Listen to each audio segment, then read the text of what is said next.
I was born into wealth and status in Dublin, the younger of two daughters in a family that never truly wanted me. My parents had hoped for a son, and their disappointment showed in every cold glance. My sister, 5 years older, was the only one who showed me kindness. When I was 13, she married Mr. Conway and moved to Stockton. I wept bitterly the day she left, feeling more alone than ever. A year later, a letter arrived saying my sister was ill and wished to come home. My father told me they would arrive on Thursday evening. That night, I couldn't sleep, listening for any sound of their arrival. Near 2 in the morning, I heard something distant, like crying. My father and I rushed outside into the darkness, but nobody was there. We stood confused and frightened in the empty night. The next morning, a messenger brought terrible news. My sister had died on Thursday at exactly 2 in the morning, the same moment we heard that ghostly sound outside our door. I fell into a deep grief that lasted 2 years. When Mr. Conway quickly remarried, my anger only deepened. As I approached, 15 suitors began visiting our home, but I rejected them all. When I turned 16, my mother took me to Stockton, determined to find me a wealthy husband.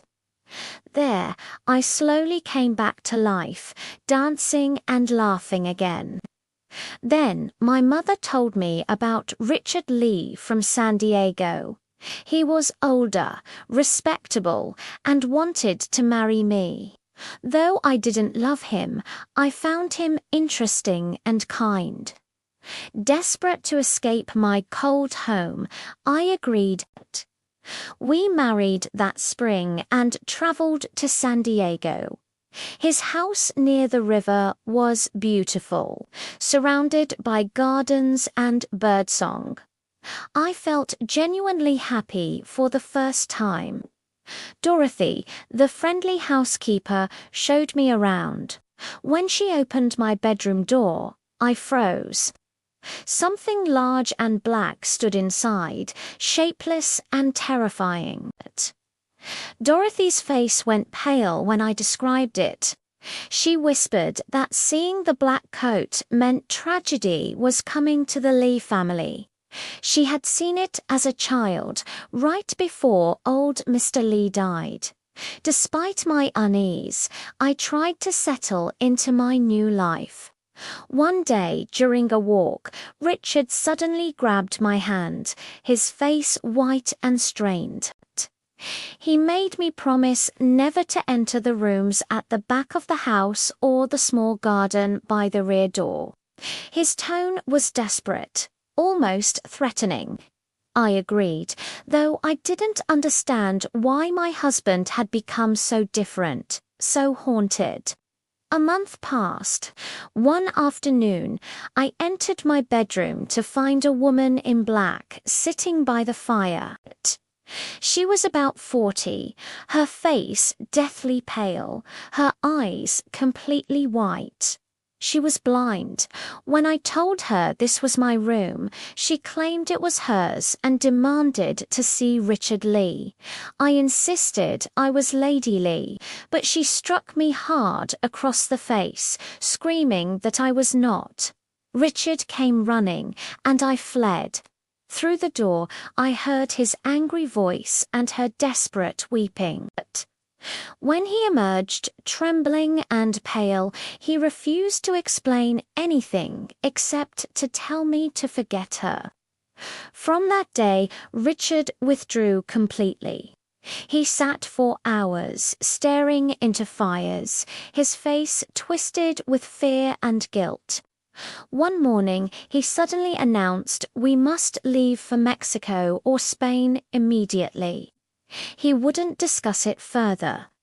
That night, exhausted and confused, I went to bed early. I woke in darkness to find the blind woman standing at the foot of my bed, holding a candle in one hand and a knife in the other.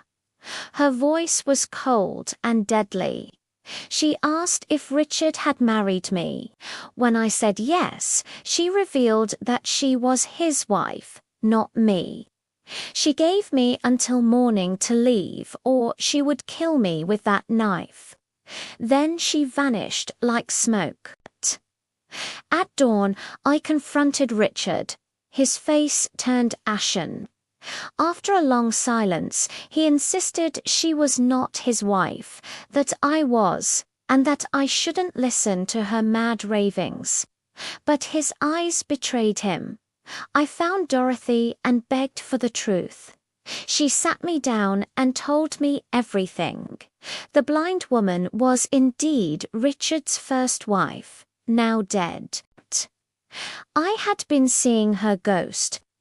Nobody knew exactly how she died, but she was found in the back rooms with a knife beside her and her eyes cut out. Some had seen Richard with a knife that night. Whether he murdered her remained a mystery, but the horror was undeniable. I didn't wait another moment. I packed my belongings and fled back to Dublin that very day, too terrified to spend another night in that cursed house. Now I live quietly with my aging parents, who treat me with unexpected kindness. I sleep better here, though my dead sister sometimes visits me in dreams.